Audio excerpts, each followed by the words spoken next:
Yang ketiga, ini amalan yang paling dahsyat.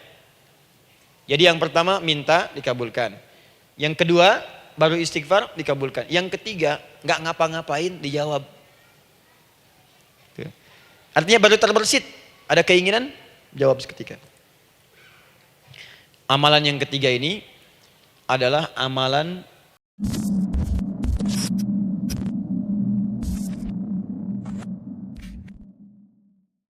umatnya Nabi Muhammad SAW ditunggu oleh Allah 5 kali dalam sehari. Dan dimintakan sebelum sholat untuk menyiapkan permohonannya. Maka turunlah Quran surah kedua ayat ke-45. Ibu lihat ayatnya. Wasta'inu bis-sabri was-salah. Bahkan ditegaskan lagi. Di Quran surah kedua ayat 153. Paling kanan sebelah bawah. Ya ayyuhalladzina amanu ista'inu bis-sabri was-salah. Yang pertama nggak pakai panggilan iman. Wasta'inu, kata Allah, hei, kalau kamu punya masalah, jangan mengeluh, jangan berkeluh kesah, jangan terlampau banyak gelisah, cepat siapkan dirimu untuk menunaikan sholat. Siapkan permohonanmu, minta kepada aku lewat sholat. Kalau belum yakin, disebutkan imannya. Ya ayyuhalladzina amanu, hei orang-orang yang masih merasa punya iman, katanya punya iman. Jadi kalau ibu nggak mau minta lewat sholat, dipertanyakan imannya. Kamu punya iman nggak? Kata Allah, yakin nggak dengan saya? Kalau punya masalah jangan mengeluh. Datang pada saya minta. Lewat sholat, saya panggil sholat minta. Kalau masih merasa punya iman. Tuh, iman kita tuh dipertaruhkan di situ. Nah sekarang, saya berikan rumus bahasanya. Allah memanggil kita dengan bentuk jama, perintah jama. Wasta'inu, wasta'inu. Itu bentuk perintah. Wasta'inu, bentuk perintah.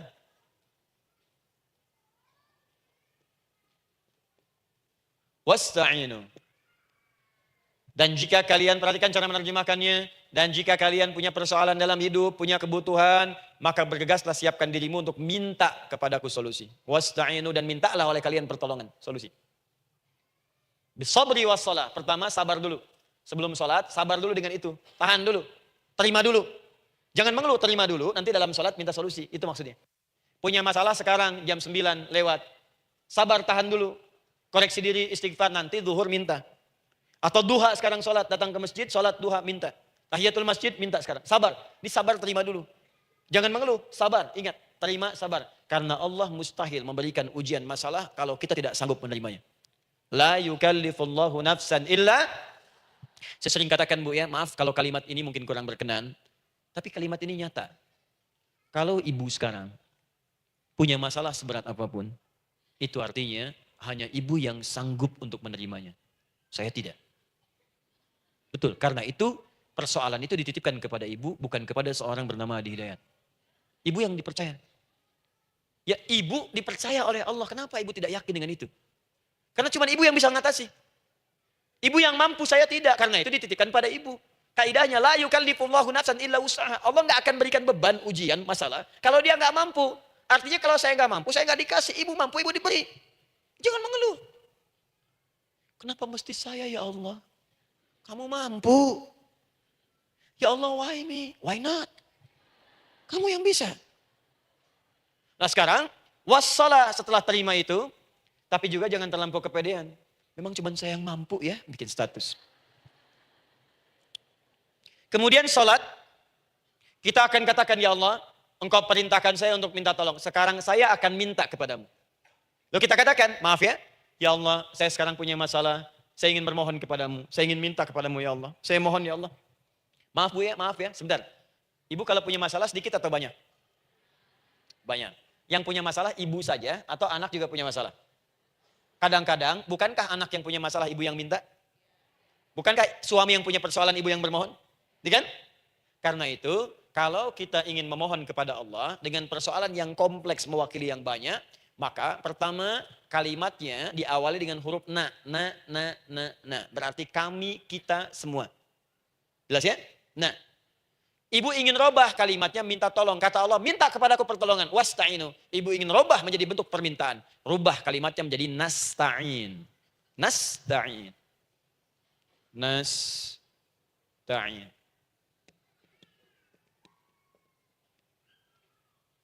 Wasta'inu nasta'in. Minta kepada siapa tadi? Allah. Boleh minta kepada selain Allah? Tidak. Hanya kepada Allah saja? Hanya kepada Allah saja. Hanya kepadamu ya Allah. Tidak kepada yang lain. Maka kalimatnya menjadi iyyaka. Iyyaka. Hanya kepadamu saja ya Allah. Engkau berjanji. Kalau ada masalah minta aku berikan. Sekarang hanya kepadamu saja ya Allah. Aku bermohon. Maka kalimatnya namanya iyyaka nasta'in. Sekarang saya tanya kepada ibu. Apakah dalam sholat ibu membaca kalimat iyyaka nasta'in? Tuh. Saya mau tanya, ibu bacanya saat ruku atau saat sujud? Berdiri. Gak ada orang ruku baca kalimat ini. Allahu Akbar. Iyyaka na'budu wa iyyaka nasta'in. Berdiri. Iyyaka na'budu wa iyyaka. Nah, sekarang saya bacakan hadis qudsinya. Tersambung dari Nabi sallallahu alaihi wasallam. Qala Rasulullah sallallahu alaihi wasallam, qala Allah azza wa jalla. Allah langsung yang berfirman lewat hadis qudsi. Perhatikan bahasanya. Qasamtu shalah baini wa baina abdi. Saya bagi dalam salat itu dua bagian. Antara hak aku dan hak hambaku. Wali abdi ma sa'ala. Dan jika benar hambaku menunaikan kewajibannya dengan baik. Menjaga hak-hak aku. Maka pada saat itu apapun yang dia minta dalam salat aku akan berikan. Apapun. Kapan itu terjadi? Perhatikan kalimatnya. Idza qala al-'abdu. Kalau hamba mulai membaca dalam salatnya. Alhamdulillahi rabbil alamin. Alhamdulillah Rabbil Alamin. Qala Allah Azza wa Jalla, seketika Allah menjawab. Hamadani abdi, hambaku sedang memujiku. Ibu ingat baik-baik Bu ya. Ingat baik-baik. Setiap ibu baca Al-Fatihah dalam salat itu Allah memperhatikan. Dan menjawab bacaan ibu. Tadi, masih ingat ketika saya katakan, wa idza sa'alaka ibadi anni fa inni qarib, Allah itu dekat. Ya. Wa idza qala al-'abdu ar-rahmanir rahim, kalau hamba melanjutkan ar-rahmanir rahim, qala Allah Azza wa Jalla, Allah langsung menjawab, athna alayya abdi, hambaku sedang menyanjungku. Wa idza qala al-'abdu maliki yaumiddin, ketika hamba berkata maliki yaumiddin, qala Allah Azza wa Jalla, Allah menjawab majjadani abdi, hambaku sedang mengagungkanku. Sekarang perhatikan kalimat ini. Wa idza qala al-'abdu, jika seorang hamba berkata iyyaka na'budu wa iyyaka nasta'in, ya Allah, sekarang hamba salat ibadah atas perintahmu. Dan hamba minta ya Allah, hamba punya masalah, hamba punya persoalan dan Engkau janjikan minta dalam salat. Qala Allah Azza wa Jalla, Allah jawab, hadza baini wa baina abdi, inilah perjanjian aku dengan hambaku. Wali abdi, kalau hambaku benar salatnya sampai bacaan ini, masalah apapun yang dia minta sekarang aku akan kabulkan. Dalam begini. Cuman sayang, kadang-kadang dalam keadaan ini banyak yang tidak minta. Maka caranya saya sampaikan yang pertama, kalau ibu sudah sampai ke bacaan ini, iyyaka na'budu wa iyyaka nasta'in, sertakanlah dalam hati ibu. Gak usah dilafadzkan. Sertakan, ibu punya masalah apa? Atau secara umum minta solusi. Minta. Nabi itu kalau sholat, Nabi SAW kalau sholat, itu kalau baca ayat-ayat Quran, itu seringkali berhenti Bu. Sering berhenti. Kalau dalam ayat doa, beliau berhenti, mohonkan dengan baik. Kalau ayat-ayat surga, minta supaya umatnya ke surga. Ayat-ayat neraka, mohon supaya umatnya dibebaskan dari neraka. Minta. Kesaksiannya banyak. Hudzaifah al-Yamani, pernah sholat di belakang Nabi, begitu. Abdullah bin Mas'ud radhiyallahu ta'ala anhu salat di belakang Nabi begitu. Ubaid bin Ka'ab radhiyallahu ta'ala anhu salat di belakang Nabi begitu. Di kesaksian mereka sama semua. Makanya seringkali itu enggak sadar, enak salat dengan Nabi itu. Nyaman. Kalau baca ayat surga seakan-akan pengen cepat ke surga. Kalau baca ayat doa berdoa, jadi enggak sadar. Rakaat pertama 100 ayat aja Al-Baqarah. Ya, kadang-kadang lewat ke Ali Imran. Pernah rekornya 5 juz 4 halaman, An-Nisa ayat 176 baru berhenti. Ya walaupun besoknya enggak pada ikutan lagi. Ya. Karena merasa ini kapan rukunya gitu. Sekarang atau nanti, sekarang atau nanti. Tapi enak. Nah saya ajarkan satu hal. Kalau kita sampai pada bacaan Al-Fatihah tadi. Jeda sejenak Bu, rasakan itu minta. Minta. Setelah itu Allah ajarkan satu lafaz. Kalau lafaz ini benar dibacakan oleh ibu. Benar dibacakan. Maka seketika doa akan dijawab. Langsung dikabulkan.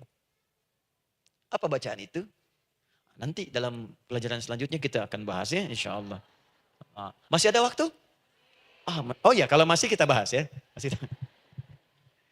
Ada sesi mau jawab pertanyaan dulu, diskusi dulu, atau saya teruskan sebentar? Teruskan ya. Baik, kalau kita sampai jam 10, saya jeda sampai ke 9.45. Jadi 15 menitnya kita bisa diskusi ya. Baik. Apa lafaz yang kita bisa mohonkan? Teruskan ayatnya. Ihdinas siratal mustaqim. Ihdinas siratal mustaqim. Ihdinas siratal mustaqim. Ini Bu, nanti Ibu lihat dalam kajian tafsir yang kami sampaikan. Juga dalam kajian fikih salat saya bahas dengan detail. Di sini singkat saja, singkat padat. Ihdina itu, ya Allah berikan kami hidayah. Berikan kami jalan. Berikan kami petunjuk. Tunjukkan kami jalan yang lurus. Kalimat ihdina asalnya dari kata hidayah. Hidayah, jamaknya hudan. Ihdina, berikan kami hidayah. Berikan kami hudan. Kalau tunjukkan kami jalan yang lurus, itu terjemahan, Bu. Terjemahan. Kalau ibu ingin makna tafsir per huruf, per kalimat, bahkan per harokat, itu semua ada maknanya. Karena semua kalimat Quran itu mukjizat. Ihdina dari kata hidayah, hudan. Berikan kami hidayah. Hidayah dalam bahasa Arab itu banyak maknanya. Bisa solusi dari semua persoalan. Bisa jalan menuju kemudahan. Bisa kesuksesan. Bisa petunjuk. Banyak. Kalau dikumpulkan namanya hudan. Hudan. Makanya Al-Quran disebut hudan. Karena di Quran ada semua. Solusi ada, petunjuk ada, kemudahan ada. Dzalikal kitabu la raiba fih. Hudal. Al-Quran hudan. Syahrul Ramadan alladzi unzila fihi al-Quran hudan linnas. Isi Quran semua hudan. Di situ ada solusi. Di situ ada petunjuk. Di situ ada kemudahan. Kalau kita ingin minta semua itu, kalimatnya dikatakan fi'il amr lit talab. Permohonan dalam bentuk kalimat permintaan. Ihdina, berikan kepada kami hudan. Kalau sudah mengatakan ihdina artinya minta solusi, minta kemudahan, minta petunjuk. Jadi ketika ibu mengucapkan kalimat ihdinas siratal mustaqim, itu artinya, ya Allah, berikan kepada kami solusi dari masalah yang sedang saya hadapi. Berikan petunjuk dari persoalan yang sedang saya jalani. Berikan kemudahan, ya Allah, dari kesulitan yang tengah saya hadapi. As-siratal mustaqim, yang lurus, yang gampang. Karena jalan yang gampang itu lurus, gak berkelok, Bu. Langsung ke tujuan. Saya mau ke sini, jalannya belok-belok, gak langsung kan gak enak.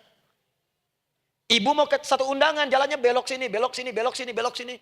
Kelokan 9, kelokan 7, kelokan 8. Ya. Kan rasanya berliku. Ibu ingin mendapatkan solusi, tapi dilempar-lempar. Sini dulu, berkelok. Sini dulu, sini dulu, sini dulu. Kenapa nggak ibu lurus dapatkan langsung? Dalam bahasa Arab, apalagi kalimat yang fasih, mendapatkan sesuatu dengan gampang, dengan mudah. As-siratal mustaqim, lurus ke tujuan, cepat, mudah.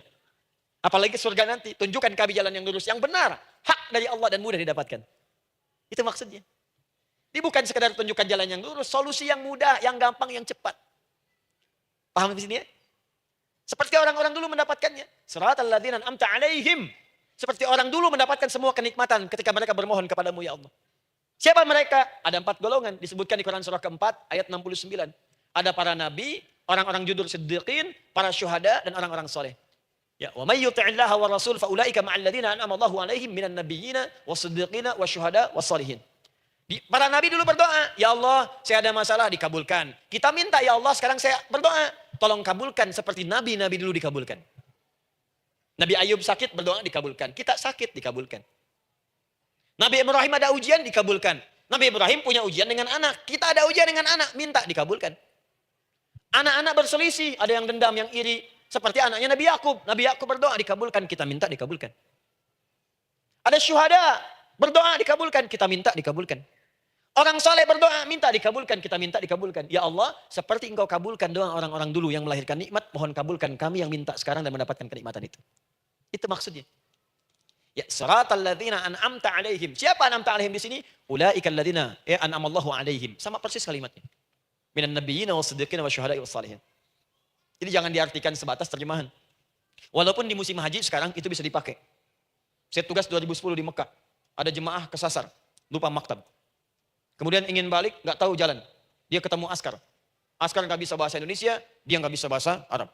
Tapi dia hafal Al-Fatihah. Datang kepada askar, dia tunjukkan gelangnya.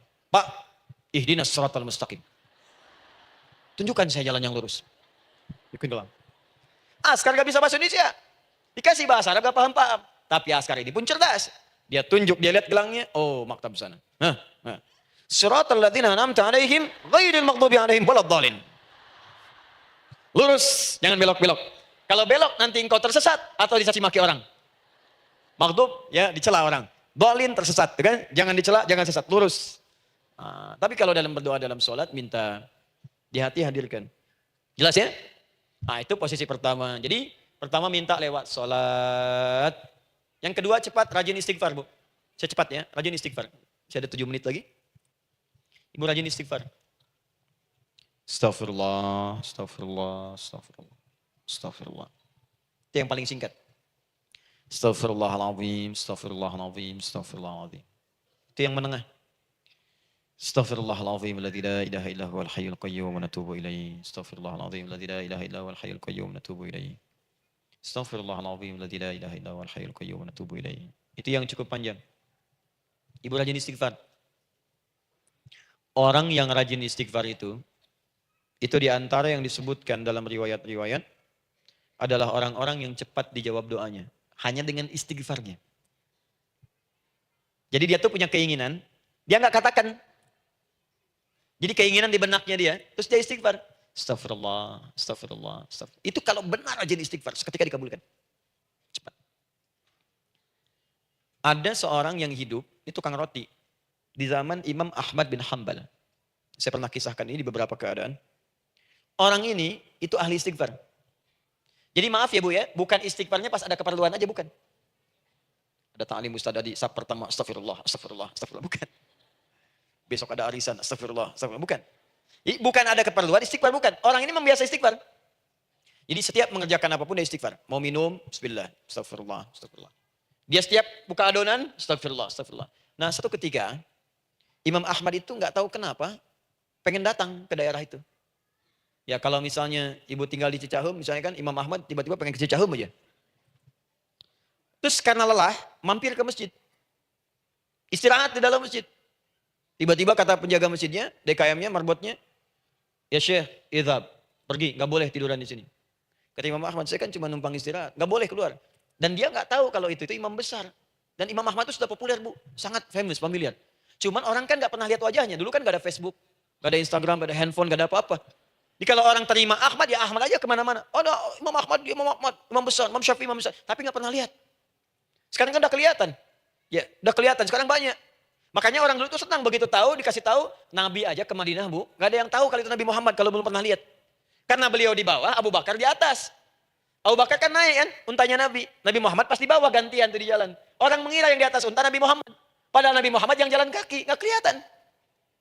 Makanya responnya boleh ketika tahu Nabi, senang luar biasa. Minta doa, minta ini, minta itu. Orang sekarang tidak, karena sering banyak lihat di TV, media sosial, begitu ketemu, minta foto.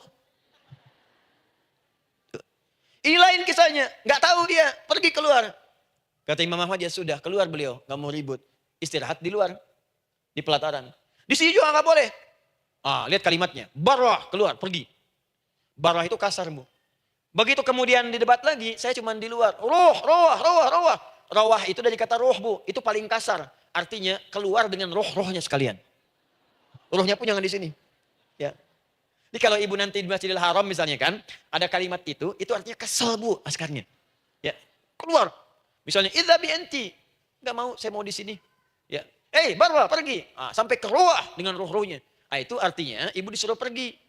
Ya, bukan jangan mengelak lagi. Roh. Saya bukan roh, saya roh hayati. Suruh pergi. Pergi. Imam Ahmad pergi tuh akhirnya. Pergi, di jalan kelihatan lah tukang roti tadi. Begitu kelihatan capek lah dipanggil, Syekh, kayaknya lelah istirahat di sini. Dan tukang roti pun nggak tahu kali itu Imam Ahmad. Begitu istirahat, duduk, kelihatan lah Imam Ahmad setiap buka adonan, astagfirullah. Bikin lagi, astagfirullah. Imam Ahmad tahu faidah itu. Tapi ingin menguji tukang roti ini, ditanya. Ya akhi, kamu ini kenapa setiap Anda menanak adonan itu, tepung itu, Anda mengucapkan istighfar, astagfirullah. Perhatikan jawabannya. Wallahi demi Allah, tidak pernah saya beristighfar dalam setiap aktivitas saya, kecuali Allah selalu mengabulkan doa yang saya mohonkan. Di setiap minta, astagfirullah, itu dikabulkan.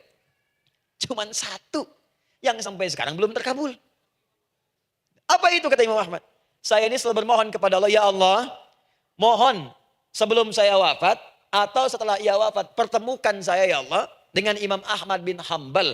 Sebelum saya yang wafat, atau Imam Ahmad.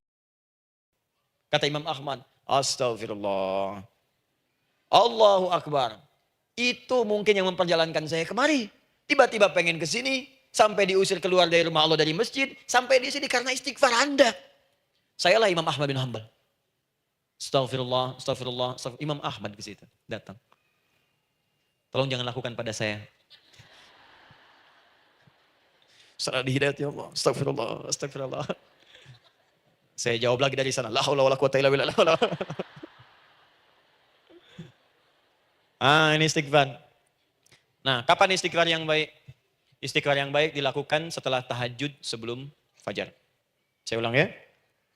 Setelah tahajud sebelum fajar. Dalilnya Quran surah ke-51 ayat 18. Baca dari ayat 15 sampai 18-nya. Jadi ibu kalau mau seperti itu, rajin tahajud dulu bu. Tahajud. Setelah itu biasakan istighfar. Itu latihan dulu, itu baru latihan. Ingat ya, istighfar menjelang fajar di waktu sahar, itu baru latihan. Astagfirullah. Nanti kalau sudah banyak latihan, ibu akan refleks. Mau duduk masuk mobil, astagfirullah. Duduk mau makan, astagfirullah. Ya, kadang-kadang ibu mau ambil handphone, astagfirullah. Itu refleks di lisan kita keluar. Ahli istighfar itu gak direncanakan keluar di lisannya. Astagfirullah. Kalau sudah seperti itu, berbahagialah. Karena apapun kadang ibu inginkan, sepanjang itu ibu butuhkan, seketika dikabulkan. Ya. Yang ketiga, yang terakhir. Sudah 9:45, boleh sedikit? Ya, yang terakhir ya, terakhir. Jangan khawatir, setelah ini selesai. Jangan khawatir. Yang ketiga, ini amalan yang paling dahsyat. Jadi yang pertama minta dikabulkan. Yang kedua baru istighfar dikabulkan. Yang ketiga nggak ngapa-ngapain dijawab. Artinya baru terbersit. Ada keinginan jawab seketika.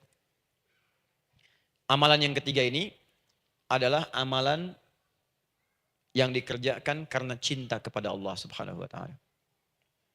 Mahabbatillah, kecintaan kepada Allah. Amalan yang dikerjakan karena cinta kepada Allah Subhanahu wa taala. Amalannya mencintai Allah. Beda bu. Salat dengan cinta dibandingkan dengan salat karena memenuhi kebutuhan atau kewajiban saja, itu akan lain. Ibu kalau benar-benar mencintai Allah, maka dalam salat pun persiapannya akan beda. Saya beri contoh gini ya. Dari pakaian akan lain kata Al-Quran. Quran surah 7 ayat 31. Ya bani Adam khudhu zinatakum inda kulli masjid. Hei anak cucu Adam, kalau ada panggilan dari masjid, kenakan pakaian terindahmu. Di orang-orang yang mencintai Allah saat akan sholat, dia akan perhatikan dari pakaiannya. Jauhkan dari yang haram. Terus cari yang paling baik yang dia kenakan. Gak akan sembarangan. Kalau ibu pakai mukena juga cari mukena yang paling indah. Bukan karena pengen dilihat orang. Karena ingin Allah menyaksikan sholat ibu dalam keadaan yang sempurna. Wudu. Wudu itu hati-hati gitu. Quran surah ke-5 ayat ke-6. Ya ayyuhalladzina amanu idza qumtum ila shalah faghsilu wujuhakum wa aydiyakum ilal marafiq wamsahu bi ru'usikum wa arjulakum ilal ka'bain. Jadi kalau ada orang beriman mencintai Allah, mau salat dia mau wudu, wudunya enggak akan sembarangan, Bu. Cuman basuh. Ya, bagian kepala juga harusnya kepala, dia rambut, takut selesai. Sampai ke kaki cuma disodorkan di keran, beres. Itu sih anak kecil juga bisa. Orang ini lain. Dia akan pelan-pelan dilihat secara sempurna. Hati-hati, dikerjakan karena Allah, karena ingin baik. Kalau orang sholat, hanya kebutuhan saja, maka yang penting dia takbir sampai salam selesai. Tapi ini tidak, dia akan pelajari bagaimana Nabi mengajarkan sholat yang benar. Bagaimana bacaan saya benar. Dia belajar ngaji supaya benar bacaan Fatihahnya. Dia belajar dengan baik supaya khusyuk di dalam sholatnya. Dia pahami satu-satu. Apa artinya Allahu Akbar, apa artinya Subhana Rabbiyal Azim, apa artinya Subhana Rabbiyal A'la, apa artinya Sami Allahu liman hamidah. Dipahami. Begitu dia sholat dan baru takbir sudah paham misinya. Jika ada orang seperti ini, dia mengerjakan apa yang Allah perintahkan karena cinta dengan Allah. Dia berzakat karena ingin mencintai Allah. Dia berinfak karena cinta dengan Allah, bukan karena uangnya. Pokoknya kalau orang cinta itu, Bu, setiap pecinta, dia akan memberikan apapun pada yang dicintai. Walaupun tak diminta. Dan pecinta itu sifatnya, kalau yang dicintainya senang sesuatu, akan otomatis ikut senang. Ibu misalnya senang ya dengan pasangan sebelum menikah. Pasangan senang kucing, ibu akan terpaksa senang kucing. Ibu cinta dengan anak, semua akan diikuti apa yang diinginkan. Seperti itu, cinta itu butuh pembuktian. Karena itu sering saya katakan pada akhwat ya yang belum menikah, yang masih muda-muda belum menikah, cinta itu butuh pembuktian. Jadi jangan percaya kalau ada orang yang bicara di lisannya gak ada buktinya. Aku akan seperti Dilan, membawamu dalam motorku. Katakan padanya, aku tak butuh dengan rayuan kata-katamu. Itu hanya angin surga. Yang kubutuhkan, tuliskan namaku di buku nikah kita. Wah, catat. Itu caranya. Main ke Taman Dilan, cuman boncengan. Seakan dunia milik berdua, yang lain gak ada. Gombal. Udah ya? Jelas? Jadi amalan yang ketiga ini kerjakan karena Allah. Saya mau contohkan satu. Ibu pernah dengar Imam Malik bin Anas? Pernah ya? Gurunya Al-Imam Asy-Syafi'i, Imam Malik bin Anas. Lahir di kisaran tahun 94-95 Hijrah. Siap Kang Dan. Baik, ini terakhir nih saya tutup nih. Benar-benar terakhir. Betul-betul. 10 menit lagi kalau ada nanti tanya jawab sedikit. Imam Malik ini Bu, itu Masya Allah. Saking cinta pada Allah dan Rasul, itu tidak pernah, jangankan sholat. Dalam beliau memberikan fatwa pun akan mencari pakaian yang paling bagus. Paling indah. Dan beliau menjaga adab dalam menyampaikan kalimat Nabi pun itu luar biasa. Sampai satu kali pernah pakai jubah bagus, indah, ada lebah menyengat di kepalanya, sedang menyampaikan hadis. Saking hormatnya terhadap hadis Nabi, lebah itu dibiarkan menyengatnya. Enggak mau memutus kalimat Nabi, hadis Nabi hanya untuk mengusir lebah, dibiarkan sampai tersengat.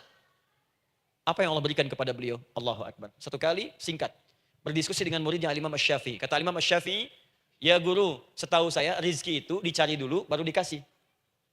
Imam Malik lebih tinggi ilmunya pada saat itu. Beliau tahu ada 8 jenis rizki. Ya Syafi'i, ada rizki yang tidak perlu dicari, Allah berikan. Wah berdebat tuh, sampai berpisah. Setelah itu secara singkat Imam Asy-Syafi'i lewat di kebun anggur sedang panen. Panen anggur besar. Tiba-tiba tergerak untuk membantu, datang ke situ bantu. Begitu selesai dikasih hadiah anggur banyak, besar-besar, indah, enak, gitu kan. Ketika diberi itu langsung senang beliau. Bukan karena anggurnya, karena merasa pendapatnya benar. Jadi begitu bekerja baru dapat. Dibawalah anggur ini diberikan pada gurunya. Perhatikan adabnya terhadap guru. Jadi kalau ibu adabnya bagus pada guru, keberkahan dapat, ilmunya pun menghunjam di jiwa. Imam Syafi'i nggak merasa benar, tapi memberikan sebuah jawaban dengan adab. Guru, tadi itu ada panen anggur, saya mencoba membantu. Begitu saya bantu, dikasih anggur. Dikencangkan kalimatnya. Begitu saya bantu, dikasih. Dibantu dulu, baru dikasih. Kalau saya nggak bantu, saya nggak dikasih. Apa jawab Imam Malik? Imam Malik tersenyum, tertawa. Tabassama dhahika. Masya Allah, Syafi'i bahasa kita. Tadi itu saya keluar, mau ngajar. Siang-siang terik begini saya kepikiran, ya Allah, kalau makan anggur yang enak-enak, enak banget sekarang ini. Ada anggur sekarang. Tuh. Murid berikhtiar, guru mendapatkan hasil. Setelah itu Asy-Syafi'i naik dan jadi bintang di zamannya sampai kekinian pun luar biasa. Dan mendapatkan barakah gurunya, seperti gurunya dapatkan, muridnya pun meraihnya. Itulah 3 cara bagi kita untuk bermohon kepada Allah. Jika ingin dipercepat oleh Allah bisa lewat sholat, bisa lewat istighfar, bisa juga dengan menciptakan amalan-amalan atau mengikuti amalan-amalan yang dicintakan atau ditujukan untuk mencintai Allah Subhanahu wa taala. Ibu bisa paham ini? Baik. Kemudian berdoa. Tapi yang jadi masalah, Ustadz ketika berdoa kok belum dikabulkan juga? Apa ciri doa dikabulkan? Seperti apa kita tahu doa kita dikabulkan? Itu mungkin kita bahas di episode yang berbeda insya Allah. Alhamdulillah, segala puji hanya bagi Allah Subhanahu wa Ta'ala yang telah memberikan kita kesempatan untuk menyaksikan ceramah yang sangat bermanfaat dari Ustadz Adi Hidayat. Dalam kesempatan ini, beliau menjelaskan kepada kita tentang 3 amalan utama yang sangat penting untuk mempercepat terkabulnya doa kita, dan bagaimana kita bisa lebih dekat kepada Allah Subhanahu wa Ta'ala dalam setiap aspek kehidupan. Ustadz Adi Hidayat mengingatkan kita bahwa yang pertama, sholat adalah sarana utama dalam meminta pertolongan kepada Allah Subhanahu wa Ta'ala. Allah Subhanahu wa Ta'ala memanggil umatnya 5 kali dalam sehari untuk sholat, dan melalui sholatlah kita bisa memohon solusi dari segala masalah yang kita hadapi. Sholat bukan hanya kewajiban, tetapi juga merupakan doa yang sangat dekat dengan Allah Subhanahu wa Ta'ala, yang setiap bacaan dan gerakannya harus kita pahami dengan penuh penghayatan. Kedua, beliau menekankan pentingnya istighfar, memohon ampun kepada Allah Subhanahu wa Ta'ala. Dalam ceramahnya, Ustadz Adi Hidayat mengingatkan kita untuk senantiasa beristighfar dalam setiap aktivitas kita. Karena istighfar yang tulus dapat mempercepat terkabulnya doa. Beliau menceritakan kisah seorang tukang roti yang setiap kali mengaduk adonan selalu beristighfar dan Allah Subhanahu wa Ta'ala mengabulkan setiap doanya. Sebagai umat muslim, kita harus rajin beristighfar terutama setelah sholat tahajud dan di waktu sahar untuk mendapatkan keberkahan dan pertolongan Allah Subhanahu wa Ta'ala. Ketiga, amalan yang dilakukan karena cinta kepada Allah Subhanahu wa Ta'ala. Ustadz Adi Hidayat menjelaskan dengan sangat jelas bahwa setiap amalan yang kita lakukan dengan penuh cinta kepada Allah Subhanahu wa Ta'ala akan memiliki kekuatan luar biasa. Sholat yang dilakukan dengan penuh kecintaan kepada Allah, memperhatikan setiap detail seperti pakaian terbaik dan wudhu yang sempurna akan membuat doa kita lebih mudah diterima olehnya. Ketulusan dan kecintaan dalam setiap ibadah akan membawa keberkahan dalam hidup kita. Selain itu, beliau juga mengingatkan kita untuk menerima ujian hidup dengan sabar dan tidak mengeluh.